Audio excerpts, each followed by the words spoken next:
कि इंडिया जो है वो पलट के जवाब देगा और इस बार आराम क्या से नहीं जवाब बैठेंगे और देगा अटैक होगा। उनको? जो पाकिस्तान में इल्जाम लगाना इज नॉट, एंड देन आपने जो कहा सर्जिकल स्ट्राइक करेंगे या कुछ करना चाहते हैं तो देन दैट इज, वो करें, उसको कौन रोक सकता है उनको? देखिए, अगर एक एक गवर्नमेंट है, वो कहते हैं इंडिया के पास एक कैपेबिलिटी है, उनके पास एयरफोर्स है, उनके पास उनकी फौज है, उनकी नेवी है, उनके लोग हैं, वो चाहें कि पाकिस्तान पे हमला करना है। पाकिस्तान के हालात बड़े खराब हैं, but Pakistan is independent sovereign state है। ये नहीं है कि जिसका जब दो दिल करे कहना शुरू कर दे। कि या देखें, अफगानिस्तान बड़ा माड़ा है ना, पाकिस्तान की कोई बात नहीं मानता वो। आप माड़ा ही समझते हैं ना उसे, यार क्या है यार, एक स्टेट भी नहीं है दुनिया में, कोई रिकॉग्नाइज भी नहीं करता, ये ऐसे कोई किसी की बात, वो पाकिस्तान की बात मानते हैं? मैं तो कहता हूँ 50 साल जाया कर दिए हमने अफगानिस्तान पे। मैं तो कहता हूँ हमने अफगानिस्तान पे अपने 50 साल जाया किए। हम वहां मौलवी लेके आना चाहते थे और आज हम मौलवी ले हैं और हम देख रहे हैं वो हमारा क्या असर कर रहे हैं, लेकिन नई बात मानते तो यार हम भी नहीं, यार ठीक है इंडिया की मर्जी है। देखिए मेरी बात सुने, इंडिया के साथ एब्सोल्यूट बात होनी चाहिए, क्यों नहीं होनी चाहिए? हम तो चाहते हैं इसमें डिस्कशन हो, बात हो यार, हमारा तो कल्चर मिलता है यार, हमें तो उनकी जुबान समझ आती है, उन्हें हमारी जुबान समझ आती है। I would love to engage with every Indian, every Bengali, every Afghani, क्योंकि हमारा तो ये एक कल्चर है, हम लोग शेयर करते हैं। हमारे पश्तून जो हैं वो पख्तूनिस्तान का सॉरी अफगानिस्तान का कल्चर शेयर करते हैं।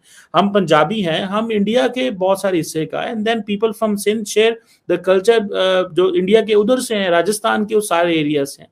सो हम क्यों ना करें, करना चाहिए, बात करनी चाहिए। लेकिन ये जी बात तुम ऐसे करो, वो ऐसे करो, उसको अंदर करो, इसको बाहर करो, इसको ऐसे करो, ये ऐसे सॉवरेन स्टेट्स ऐसे कोई किसी को डिक्टेट थोड़ी मैडम करा सकता है। बाकी हाँ, इंडिया देखें, प्रिंसिपली पाकिस्तान को कश्मीर में जहाज पे जाने ही नहीं चाहिए था, ये प्रिंसिपल पोजीशन, ठीक है, कि हमें ये ऑप्शन ही नहीं लेना चाहिए था। We took it in Afghanistan, that was enough, हमें उधर जाने ही नहीं चाहिए था। लेकिन अगर चला गया तो देन ठीक है, मुल्क फैसले करते हैं, गलत हो गया भाई, कोई बात नहीं, नुकसान हुआ है, फिर कौमें भरती हैं नुकसान, गलत हमें, हम ज्यादा भर रहे हैं क्योंकि हम अफगानिस्तान का भी भर रहे हैं, हम कश्मीर का भी भर रहे हैं नुकसान। हमने अपना मुआशरा खो दिया है, हमने ड्रग कल्चर देखा है, हमने जो है वो क्लैशिनकोव कल्चर देखा है, हमने कौन सी आफत नहीं देखी और अभी भी देख रहे हैं। तो भाई नुकसान हो गया, बस फिर ठीक है, मुल्क हैं, होते हैं नुकसान मुल्कों के।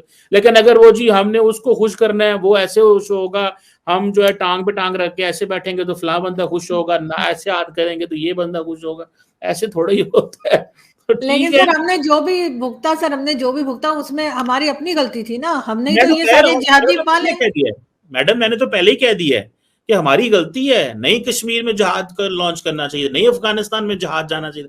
It should have been only the military, the army wearing the uniform, they should do whatever. Kashmir पे हमला करना, इंडिया पे हमला करना, अफगानिस्तान पे द यूनिफॉर्म पहने लोग करें ना, that is what is needed, that is what. हम फिर हारे जीते जो भी हो, वो एटलीस्ट आपको पता है यार, आपकी फौज है, आपके लोग हैं, आपकी पार्लियामेंट ने डिसीजन लिए हुए हैं। बट ये तो नहीं है कि आप ये कहें जी कि वो जी उनका मूड खराब हो जाएगा। जो है अफगानिस्तान मार लगा रहा है या टीटीपी मार लगा रही है, और दूसरी तरफ से भारत मार लगाएगा, और भारत पाकिस्तान को जो है वो ये जो कुछ हो रहा है कश्मीर में उसके जवाब में अब भारत भी जो है वो एक्शन करेगा। तो ये हमारा तो सर सैंडविच बन जाएगा, और हमारी तो मतलब बैंड बज जाएगी बकौल मेजर साहब के। तो आपके ख्याल से इसके ऊपर कोई काम करना चाहिए या हम बैंड बजने का इंतजार करें अपना, कि उधर से इंडिया भी हमें अटैक कर दे, और इधर से बैंड तो बजी, अफगानिस्तान साइड से तो ऑलरेडी बजी हुई, लेकिन इंडिया कभी भारत के अटैक साथ नहीं भी। करेगा, सुने, इंडिया कभी अटैक नहीं करेगा, इंडिया को पता है, इंडिया को इस चीज का पता है, वो कभी अटैक नहीं करेगा। इंडिया को पता है कि अगर मैं अटैक करूंगा तो उसके कॉन्सिक्वेंसेस क्या होंगे।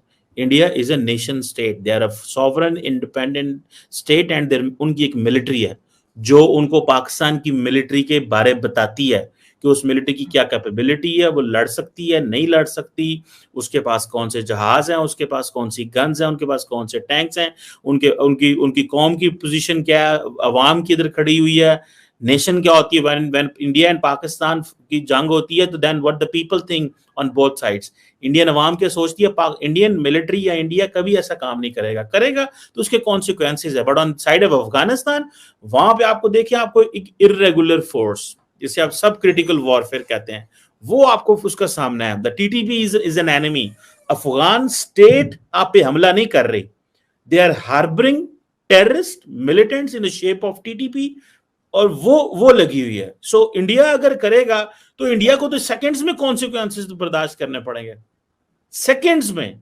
मिनट्स तो बहुत दूर होते हैं, या घंटे या कुछ, तो ये बहुत दूर होते हैं। आपको पता है कि जो लीडरशिप होती है ऑन बोथ साइड्स, आपका क्या ख्याल है जब इंडिया को ये पता चलेगा कि लेट्स से पाकिस्तान की फौज, एयरफोर्स, नेवी कुछ ऐसा अटैक करती है, व्हाटएवर, जो कि ऑब्वियसली नहीं कर रहे, तो इंडिया की सियासतदान या उनकी लीडरशिप क्या करेगी? इमीडिएटली रिस्पॉन्ड करेगी ना।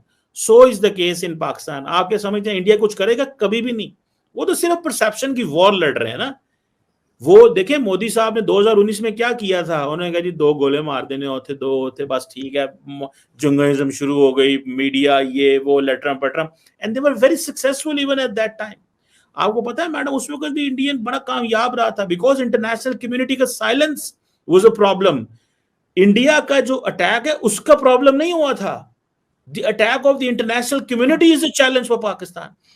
सॉरी, इंटरनेशनल कम्युनिटी की साइलेंस चैलेंज थी, इंडिया का अटैक नहीं है। देखिए, इंडिया इज एन एडवर्सरी, वो आप पे कर रहा है ये चीजें, उससे क्या फर्क पड़ता है भाई? देखिए रशिया और चाइना क्या कर रहे हैं, सॉरी रशिया और अमेरिका क्या कर रहे हैं, देयर एडवर्सरीज ना, एनिमीज कह लें। सो वो एक दूसरे के खिलाफ कर रहे हैं and they know each other. India को बहुत अच्छा पता है ये कुछ भी नहीं होने वाला, आप परेशान ना हो, आप आराम से एसी ला के सोया करें, एवं जान के टेंशन ला जाती इंडिया इंज कर देगा वो कर दे, कुछ भी नहीं होता। फौज जागती भी, एयरफोर्स जाग रही है, नेवी भी जाग रही है। टेंशन जरूर है, हमें सबसे बड़ी टेंशन और है, India is not a tension. India वाले तो हमारे यार है, भाई है, दोस्त है अपने साथ। अच्छा, मतलब आपका ख्याल है कि इंडिया को जो बार बार 3 दिन से वो लोग बात कर रहे हैं कि इंडिया जो है वो पलट के जवाब देगा और इस बार आराम क्या से नहीं जवाब बैठेंगे और देगा अटैक होगा। उनको? आपके यहाँ पे लोग बिक जाते हैं, ये कोई कोई बड़ी बात नहीं है। अगर पाकिस्तान कहे कि मैंने हमें कहीं बंदा खरीदना है, तो ये कोई मुश्किल काम थोड़ा ही है। आपको याद है अब सार आलम का केस जो था, उसको गोली लगी थी एज ए जर्नलिस्ट, कैसे लगी थी गोली उनको? उनका ऑर्डर कहाँ से आया था? उनका ऑर्डर चला था कहाँ से भाई? सुना है कि ब्राजील के, अर्जेंटीना से होता हुआ, चेक रिपब्लिक से होता हुआ, जर्मनी से होता हुआ पाकिस्तान। भाई लोगों को पता ही नहीं होता वो क्या कर रहे हैं, इसके पीछे कौन लोग हैं, क्या काम है, और इस बंदे को मैं मार रहा हूँ, ये कौन है, मुझे क्या पता। उन्होंने कहा मिलते 2 लाख लबे में बंदा मार छड़े। तो ये चीजें चलती है, कुछ भी नहीं है मैडम, आप परेशान ना हो। आगे आपका मतलब है कि हमारे यहाँ हमने जितने भी टेररिस्ट बिठा के रखे हैं या संभाल के रखे हैं, उनकी जान को कोई खतरा नहीं है, उन्हें कोई नहीं पकड़ मैं रहा। मैडम ये पहली तो ऐसे ही बात है, चलता रहेगा क्योंकि सर हम पाकिस्तान यहाँ से जो है, भेजते रहे, इस बात को तो सर आप मानना होगा ना आपको कि यहाँ से हम टेररिस्ट ग्रुप जो है हमारे यहाँ थे और अभी भी हैं, और ये तो परवेज मुशर्रफ और कई लोग मान चुके हैं। और अभी भी जो एक्टिविटीज चल रही हैं कश्मीर में, इंडियन साइड कश्मीर में, वो भी यहाँ से यहीं के लोग हैं, वही जा जाके सब कुछ करते हैं। मैडम रियासत पाकिस्तान जो है वो कश्मीर के इशू को diplomatic, political and morally support करती है, दैट्स इट। बाकी जिन लोगों के ऊपर कब्जा हुआ है, उनकी भी तो अपनी एक सोच है ना, उनकी एक फिक्र है, उनका एक नजरिया है। वो नहीं मानते इंडिया के ऑक्यूपेशन को, तो उसमें पाकिस्तान क्या कर सकता है, या मैं या आप क्या कर सकती हैं? जिनके घरों में, मेरी बात सुने ना, जिनके, वो जो मेजर गगोई थे, ठीक है, वो एक इंडिया कश्मीरी को अपनी बस के आगे या अपनी गाड़ी के आगे बिठा के तो कहते थे कि वो पत्थरबाजी तब होती थी ताकि इसको पत्थर मारो। उनको नहीं पता कि क्यों पत्थर पड़ते हैं हमें, इंडियन फौज को नहीं पता कश्मीर में क्यों पत्थर पड़ते हैं। भाई जो भी आप कर रहे हैं, देखिए मेरी बात सुने, पाकिस्तान किसी दहशतगर्द को ना भेज रहा है, ना कोई पाकिस्तान से दहशतगर्द जा रहे हैं, सिंपल सी बात है। फिर बात है रिस्पेक्ट की कि इंडिया को क्यों रिस्पेक्ट मिल रही है दुनिया में, या फिर वो एक जगह क्यों बना रहा है। वो हमें इशारों इशारों से समझा रहे हैं, बल्कि यूएई में जाके हमारे वजीर आजम ने कहा कि हमारी इंडिया से बात करवाएं, तो यूएई ने भी कोई जवाब नहीं दिया, इंडिया ने भी नहीं जवाब दिया। इतनी ज्यादा इम्पोर्टेंस जो है वो जो करंट टाइम के अंदर भारत को दी जा रही है, वो हमें स्पेशली पाकिस्तान की साइड पे नजर नहीं आती। कि मैं पहले ये देखूंगी कि उसका क्राइटेरिया क्या है रिस्पेक्ट का या इम्पोर्टेंस का दुनिया में। दुनिया भी एक, अगर आप छोटे लेवल पे देखें ना, तो एक फैमिली है, फैमिली से बाद एक मोहल्ला, शहर, मुल्क, और उसके बाद दुनिया। तो इनका सिस्टम थोड़ा बहुत जो है वो एक जैसा ही चलता है। अब एक घर का फर्द है जो जो खुद को बेहतर कर रहा है, जो आपको फाइनेंशियली भी आपको फायदा दे रहा है, और आपको बहुत सारी चीजें ऐसी हैं जो आपके लेवल पे आके कर रहा है, तो उसकी रिस्पेक्ट होती है। तो मेरे ख्याल में इंडिया की रिस्पेक्ट का अगर देखा जाए पीछे, तो उसका उसकी जो बेसिक जो है वजह है, और जो हाथ बाकियों में से क्या आएगा कि उन्होंने वो चूज किया है जो दुनिया को चाहिए था। दुनिया जो अप्रिशिएट करती है, उन्होंने साइंस को चूज किया, उन्होंने एक्सट्रीमिज्म को जितना हो सका उन्होंने पब्लिक फॉर्म पे आकर उन्होंने कहा कि हम कंडेम करते हैं, उन्होंने और नहीं। अच्छा देखिए, पर्सनल लेवल पे मुल्कों के बहुत मामला चल रहे होते हैं बहुत सारी जगहों पे, लेकिन आपका एक स्टेट नैरेटिव क्या है वो आपका दुनिया को वो शो होता है। तो उन्होंने आकर जब पब्लिकली हमेशा आप देखें हिस्टोरिकली उन्होंने कहा कि हमें पाकिस्तान से खतरा है, हमें जहादी तंजीमों से खतरा है, हम लोग एक्सट्रीमिज्म को प्रमोट नहीं करते। दाव कि उनके पास बहुत सारे एरियाज ऐसे हैं जो कि थोड़े कंट्रोवर्शियल थे, चाहे उस कश्मीर का ले लें, आप उसमें पंजाब का ले लें, बहुत सारे मामलात, लेकिन they played it very well कि उन्होंने आकर दुनिया के सामने ये कहा कि नहीं, दिस इज नॉट अस, हम लोग साइंस को आगे रखेंगे, हम नॉलेज को आगे रखेंगे। उन्होंने कोशिश किया कि वो अपनी वो वाली साइड जो है दुनिया को वो दिखाएं, और जो कि है थी तो दिखाई ना। तो कंपैरेटिवली मैं देखती हूँ पाकिस्तान ने तो कभी ऐसी कोशिश नहीं की। उसके अकॉर्डिंगली तो मैं कहती हूँ कि पहले भी पाकिस्तान को आपकी जगह की, जिस जगह पे आप मौजूद हैं, इसका अगर फ़ायदा उठाकर आपने अहमियत ली है, जब आपको मतलब आपके पड़ोस में जब कभी किसी को रशिया को ज़रूरत पड़ी या फिर अमेरिका को ज़रूरत पड़ी, आपने उनका साथ दिया है, तो उस मामले में आपकी अहमियत रही। लेकिन बहरहाल कोशिश कभी नहीं की पाकिस्तान ने कि वो जगह बनाए और फिर ना बनी हो। बात तो वहाँ पे आती है ना। तो पाकिस्तान ने, मेरा नहीं ख्याल कि कभी भी इन 76 सालों में साइंस, टेक्नोलॉजी या फिर एक स्टेट लेवल पर आकर बेहतर इमेज 9/11 के बाद ही सही, लेकिन एक वो बड़ा प्रोमिनेंट सा आकर एक स्टेट नैरेटिव रखना कि नहीं जी वी से नो टू एक्सट्रीमिज्म, या फिर आप इसको तालिबान के लिए समझ लें नैरेटिव। तो हमारा नैरेटिव हमेशा कंफ्यूज रहा है, और इंडिया का कंपैरेटिवली नैरेटिव हमेशा क्लियर रहा है। स्टेट लेवल की बात करें, इंडिविजुअल्स की बात नहीं हो रही, उधर भी कई लोग हो सकते हैं जो कंफ्यूज हों, यहाँ पे भी, लेकिन स्टेट नैरेटिव काफ़ी क्लियर रहा है। और ये बहुत बड़ा एक, मैं समझती हूँ, उनका वो क्रेडिट है कि इसके बाद फिर दुनिया ने आहिस्ता आहिस्ता उनको रिकग्नाइज करना शुरू किया। उसके बाद आती है साइंस, उसके बाद आती है इक्तिसादी तरक्की। तो ये सारी चीज़ें जो है वो बाद में आती, पहले आपने इसके ऊपर काम करना जो आज से 20 साल पहले, 25 साल पहले करना शुरू किया होता है, तो आपका नैरेटिव जो है वो दुनिया में बनता है।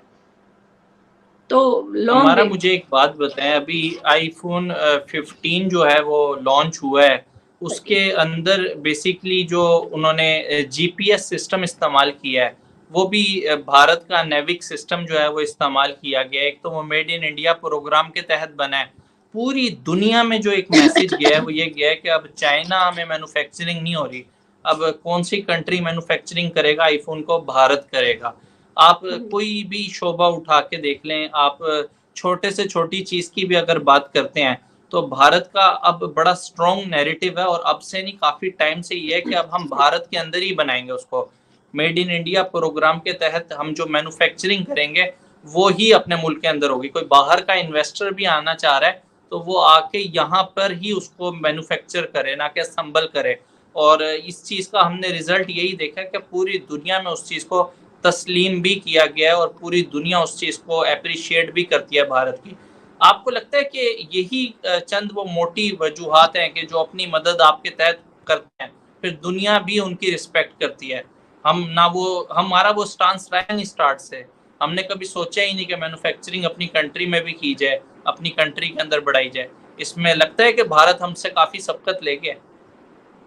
ऑब्वियसली 100%। देखिए जी, आप आईफोन के बारे में अगर आप बात करें तो आप हमेशा याद रखिएगा कि वर्ल्ड लेवल पे आप अगर प्रोडक्ट्स का जो कंजम्पशन है वो आईफोन की इस तरह से है कि आपका एक नाम है उसके साथ जुड़ा हुआ, एक शोहरत है उसके साथ जुड़ी हुई, अगर उसको हो आकर पब्लिकली और ये चीज़ बार बार प्रोपोगेट की जाती है कि अब यहाँ पे मैन्युफैक्चर होगा या यहाँ पे, तो इसका मतलब है कि ना सिर्फ इसके अंदर एक पैगाम है कि अब हम लोग इंडिपेंडेंट होने जा रहे हैं बहुत सारी चीज़ों में, अब हम अपने जो कारोबार हैं उनको हम तरजीह दे रहे हैं, हम दुनिया के साथ कदम से कदम मिलाकर चलना चाहते हैं।